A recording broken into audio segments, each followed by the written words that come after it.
Hi, I'm Dr. O, and today we're here with Badger.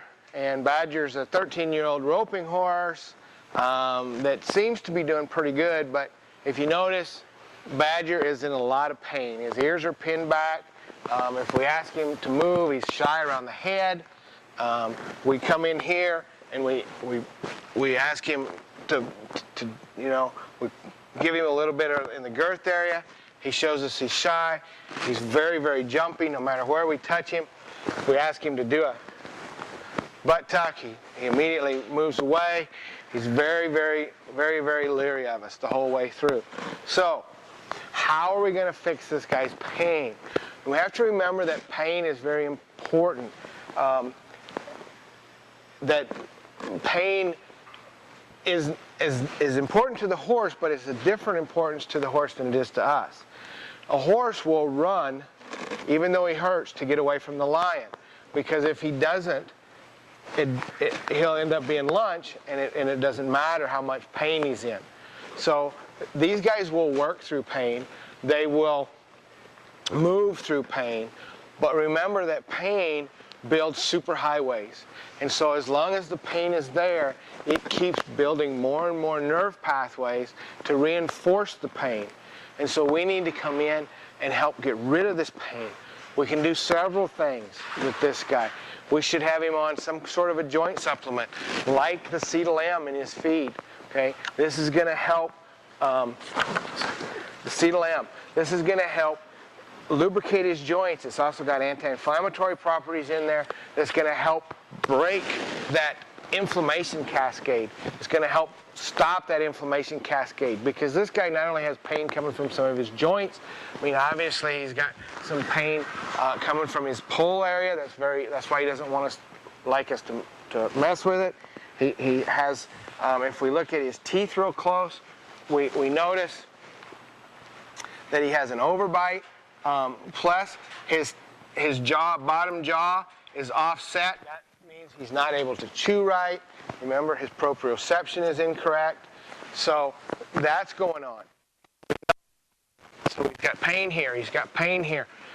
He's got some problems in his neck, because if we ask him to move like he's supposed to, we ask him to go to a food treat, okay? He's not even, it's not even worth it. Even though it's feeding time, he's not even going to start to go to the food treat. So we've established that he's got pain in the jaw, he's got pain in the pull, pain in the middle of his neck, okay? He's got pain right down here in his sternum area, which is probably an ulcer problem. Because he's got this pain, he's not breathing correctly. Because he can't breathe correctly, we know that his pH is off. His pH being off, okay, we know he's acidic. So he probably has some ulcers in his foregut. He probably has some ulcers in his hindgut. That's one of the reasons that he's sore in his back, okay?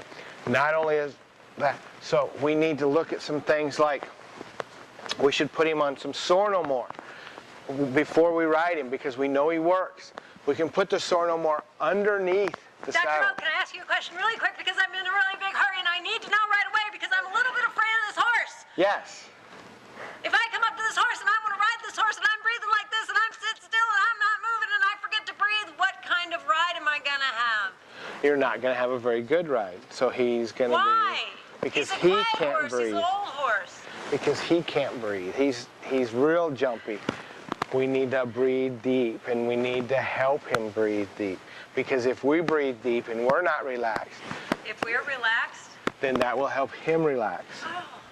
And that's one thing where a lot of times where we have a hyper rider, like you were when you just came in, what I'll do is I will prescribe crises for the horse. When you're on the horse, you can't get his nose, you can't get his mouth. You really don't want to reach to his ears on him, because he's going to be really upset. So what you can do is put some on your fingers and rub it into his withers or his neck, and that's going to help calm him down. And as he calms down, that's going to help you calm down. Okay? So, but what we need to remember with this guy is pain management.